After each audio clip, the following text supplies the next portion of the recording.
Hello students, Sunita Sinha के इस channel में आप सभी का फिर से एक बार स्वागत है। अगर मेरे चैनल में पहली बार आए हो तो चैनल को सब्सक्राइब कर लो, साथ में बेल आइकन भी दबा दो ताकि मेरा वीडियो तुम तक तुरंत मिल जाए। स्टूडेंट्स, आज के इस वीडियो में जो मेरा विषय है, टॉपिक है, वो है य में बड़ी की मात्रा ये या फिर ई। य में ए की मात्रा लगाए या फिर ए ही लिख दे। तो और ये जो कंफ्यूजन है कि ये लिखे या फिर ये बड़ी ई लिखे, ये लिखे या ए लिखे, ये कंफ्यूजन होता है किन शब्दों में? क्रिया शब्दों में। क्रिया शब्द जब हम लिखते हैं तब वहां हमको कंफ्यूजन होता है कि इन दोनों वर्णों में से कौन सा वर्ण लिखें। काल मालूम है कि काल 3 प्रकार के होते हैं सॉरी, भूतकाल, वर्तमान काल और भविष्यत काल। तो ये जो कंफ्यूजन होता है ये भूतकाल में होता है, क्योंकि वर्तमान काल में तो है लिखा जाता है, होता है या हो रहा है, होता है, होती है या हो रहे हैं, बहुवचन में हो जाएगा। उसी तरह से फ्यूचर टेंस में, भविष्यत काल में जो आने वाले समय में जो काम होता है उसमें क्या लगता है क्रिया के साथ? का, गे, गी, जाएगा, जाएगी या जाएंगे। तो इन दोनों वर्तमान काल और भविष्यत काल में कंफ्यूजन नहीं है क्रिया में।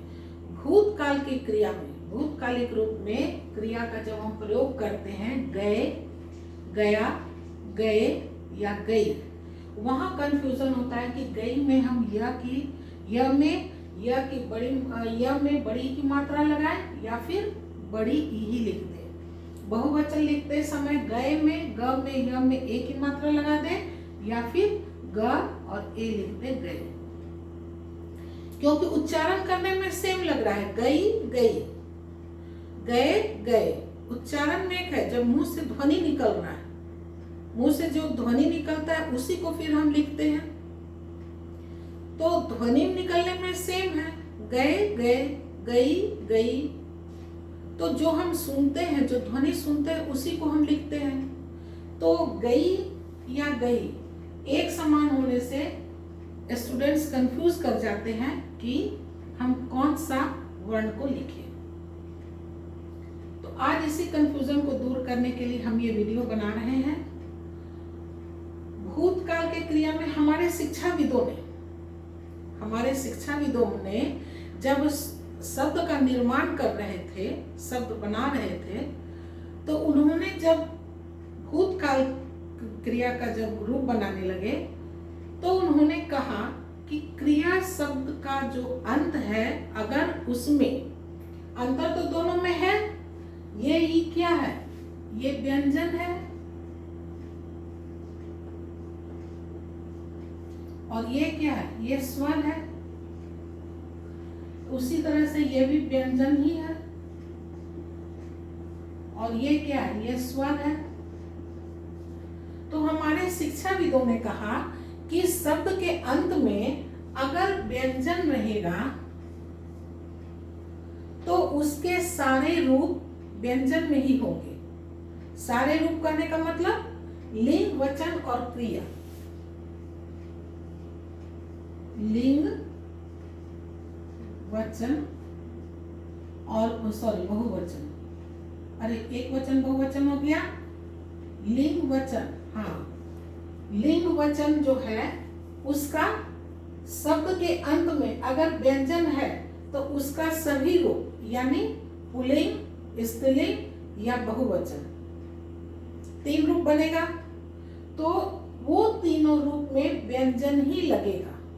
जैसे मान लो यहाँ कर देते हैं, क्रिया का रूप बदलता है। क्यों? क्योंकि क्रिया कैसा शब्द है? विकारी शब्द है। विकारी शब्द है यानी इसका रूप परिवर्तित हो जाता है। रूप कब परिवर्तित कब होता है? लिंग के अनुसार बदल जाता है। स्त्रीलिंग और पुल्लिंग में जाता है, जाती है। वचन में बदल जाता है, एक वचन होगा जाता है या जाती है, और बहुवचन में जाते हैं। तो जो अपना रूप बदल लेते हैं उसको कैसा शब्द कहते हैं? विकारी शब्द कहते हैं।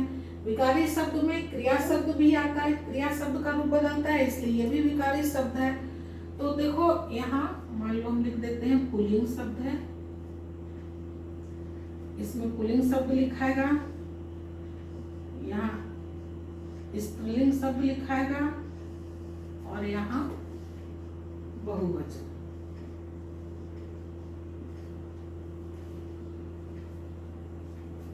तो शिक्षाविदों ने कहा कि अगर क्रिया शब्द के अंत में व्यंजन होगा तो उसके सारे रूप यानी पुल्लिंग, स्त्रीलिंग या एक वचन या बहुवचन में उसी के रूप चलेगा। जैसे एग्जांपल ले लो, ग क्या है? व्यंजन है।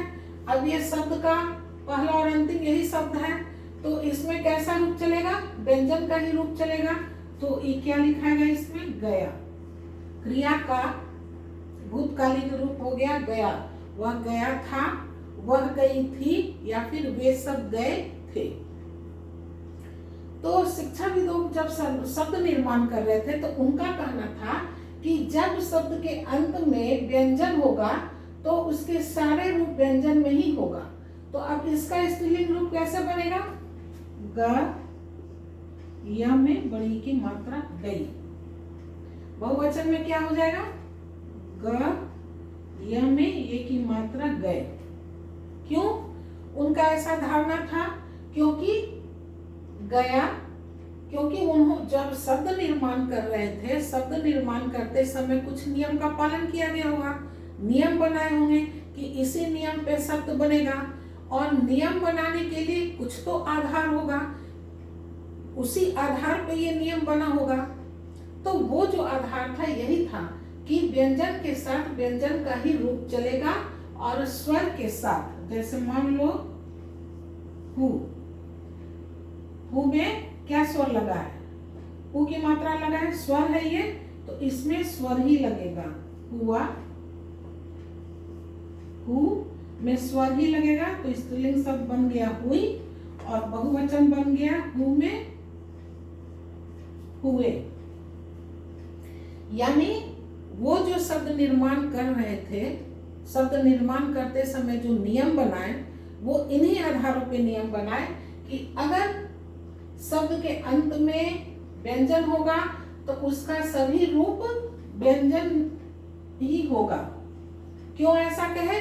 क्योंकि इसलिए तब ऐसा करने से पता चलेगा कि ये पुल्लिंग शब्द है, ये स्त्रीलिंग शब्द है और ये बहुवचन शब्द है। उसी प्रकार देखो यहाँ स्वर है तो यहाँ स्वर ही लग गया, पुल्लिंग शब्द है, ये स्त्रीलिंग शब्द है और ये बहुवचन में है।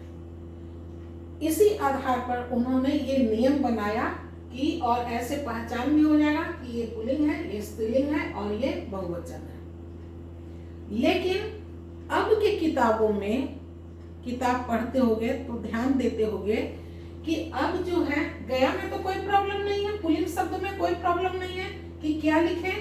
प्रॉब्लम कहाँ है हमको? स्त्रीलिंग शब्द में और बहुवचन में। स्त्रीलिंग शब्द में कि ये य में बड़ी की मात्रा लगा के लिखे या सिर्फ ई लिखे, बहुवचन में य में ए की मात्रा लगा के लिखे या सिर्फ ए ही लिख दे। इन्हीं दो शब्दों में प्रॉब्लम है, स्त्रीलिंग और बहुवचन लिखने में। तो अब के किताबों में पढ़ते होगे तो देखते होगे कि ये गई नहीं लिखकर ये गई लिखा रहता है, उसी तरह से ये गए नहीं लिख करके इस प्रकार से गए लिखा रहता है ना। वे सब चले गए, पास्ट टेंस है, चले गए, गए ऐसे लिखा रहेगा। वह सब चली गई या चली गई तो ये हो जाएगा गई, बहुवचन हो जाएगा तो इसमें नुस्वा लग जाएगा गई। तो अब की किताबों में ये देखने को मिलता है लिखा हुआ गई और गए। क्यों ऐसा? क्योंकि मालूम है कि कम शब्दों में अगर कोई बात कम शब्दों में अभिव्यक्त कर देते हैं, कम ही शब्दों में अभिव्यक्त करके सारी बात बता देते हैं तो बहुत ज्यादा अच्छा है। मान लो यही टॉपिक है, कम ही शब्दों में हम कम समय में तुम लोग को समझा दे तो ये ज्यादा बेहतर होगा। मान लो आधा घंटा में इसको हम समझा देते हैं, छोटी सी बात को एक आधा घंटा में हम समझा देते हैं, 30 मिनट्स लेंगे, समझा देंगे, पूरा अभिव्यक्त कर देंगे, समझ में आ जाएगा। और कोई इसी बात को समझाने में 1 घंटा ले लेता है। तो कौन अच्छा से कहोगे? जो कम ही समय में तुमको सारी बात बता दिया, अपना अभिव्यक्ति पूरा बता दिया, समझा दिया तुमको, ज्यादा अच्छा वही होगा। तो यही फॉर्मूला यहाँ पे लागू होता है कि अब जो ये गई और गई लिखा जा रहा है, वो क्यों लिखा जा रहा है? क्यों? क्योंकि देखो, इसको लिखने में हम कितना वर्ण प्रयोग कर रहे हैं। अगर हम इसका वर्ण विच्छेद करें तो हो गया ग जोड़ अ, ग हो गया, अ हो गया, य हो गया, और उसमें मात्रा क्या लग गया? बड़ी की। गई लिखने में ये गई, इस गई को अगर हम वर्ण विच्छेद करें तो देखते हैं कि हम इसमें कितने वर्णों का प्रयोग कर रहे हैं। ग, ये ग हो गया, आई हो गया, य में ई की मात्रा, बड़ी की मात्रा लग गया, इसमें अ लग गया, ये हो गया ग, ये हो गया ये। तो ये गई लिखने में हम 4 वर्णों का प्रयोग कर रहे हैं, जबकि ये गई जब हम लिखते हैं ग ई, इसका वर्ण विच्छेद करें तो ग अ जोड़ ई, ये हो गया ग और ये हो गया ई, गई। गई बन गया। इसमें हम कितना वर्ण प्रयोग किए? 3, यानी 3 ही वर्णों में हम वो बात व्यक्त कर दे रहे हैं। सुनने में भी एक ही समान लग रहा है, गई गई। उसी प्रकार से गए में भी देखो, गए जो है, पहले ये वाला बता देते हैं। ग में ये, इसमें कितना वर्ण प्रयोग कर रहे हैं हम लोग? ग अ जोड़ य जोड़ ए की मात्रा। और गए में कितना वर्ण प्रयोग कर रहे हैं? ग जोड़ अ जोड़ ए। अब इसमें हम कितना वर्ण प्रयोग किए? 4 वर्ण का प्रयोग किए। और इसमें हम कितना वर्ण का प्रयोग किए? 3 ही वर्ण। यानी जो हम कम ही वर्ण में वो बात हम कह दे रहे हैं, तो हम क्यों 4 वर्णों का प्रयोग करें? क्यों हम ज्यादा वर्ण लें? इसलिए अब के किताबों में ये गई और ये गई लिखा जाता है, इसलिए। और अभी ये दोनों ही लिखोगे तो दोनों ही सही है, ये भी गई सही है, ये भी गई सही है। क्यों? क्योंकि हर चीज में संशोधन होता रहता है। तो अभी जो ये लिखा जा रहा है, इसमें अभी सरकार अपना कोई अभिव्यक्त नहीं किया है, मानक रूप नहीं दिया है कि नहीं अब सिर्फ इसी रूप को माना जाएगा, इस रूप को नहीं माना जाएगा। इसलिए जब तक सरकार द्वारा ये मान्यता नहीं दी जाएगी, तब तक ये दोनों प्रयोग होगा, दोनों प्रकार के शब्द प्रयोग होंगे, कोई नहीं गलत होगा। जिस दिन सरकार ये मानक रूप दे देंगे कि नहीं ये अब ये नहीं, ये चलेगा, जैसे पहले अ लिखा जाता था, अ लिखा जाता था ऐसे शायद लिखा जाता था इसको, लेकिन अब सरकार ने उसको इस रूप को मान्यता दे दी कि अब यही अ चलेगा, इस प्रकार का अ नहीं चलेगा। अब ऐसा तुमको पढ़ने के लिए नहीं मिलेगा। उसी तरह से अभी सरकार कोई मानक रूप मान्यता नहीं दी है कि सिर्फ यही रूप चलेगा, ये रूप नहीं चलेगा। तो इस तरह से ये रूप भी सही है और ये रूप भी सही है। सिर्फ इतना है कि वर्णों कम ही वर्णों में हम अपने विचार को व्यक्त कर दे रहे हैं। उसी तरह से गए और गए, ये भी सही है और ये भी सही है। इसको मानने वाले आजकल अधिकतर हैं, क्योंकि किताब में भी यही प्रयोग हो रहा है, इसलिए यही अधिकांशतः लिखे और पढ़े जा रहे हैं। लेकिन ऐसी बात नहीं है कि अगर ये कोई भी स्टूडेंट्स इसको लिख देता है और वो कोई शिक्षक उसको कह दे कि नहीं ये गलत है, ऐसा नहीं है। तुम कर सकते हो कि अभी तो दोनों ही चल रहा है, ये भी गई, तुमको रीजन बता दिए, बता दोगे कि पहले शिक्षाविदों ने जब शब्द का निर्माण किया था, उसमें उन्होंने कहा था कि जब शब्द के अंत में व्यंजन होगा तो उसके सभी रूप में व्यंजन ही होगा, और अगर शब्द के अंत में स्वर होगा तो उसके सभी रूपों में स्वर ही होगा।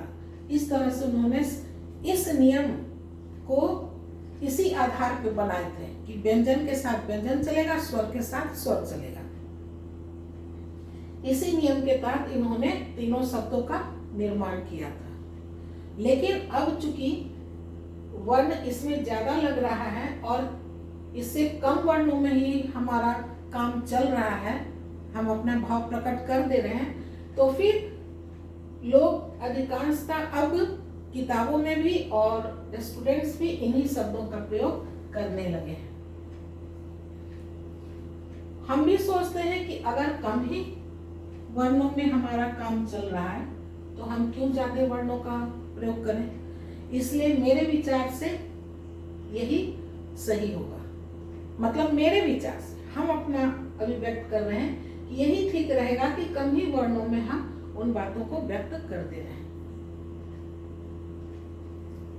तो स्टूडेंट्स, आज का कंफ्यूजन जो है कि क्रिया शब्द में हम इसका प्रयोग करें या ये शब्द का प्रयोग करें, शब्द नहीं वर्ण, इस वर्णों का प्रयोग करें या इस वर्ण का प्रयोग करें, समझ में आ गया होगा कि ये दोनों ही सही है, गलत कोई नहीं है।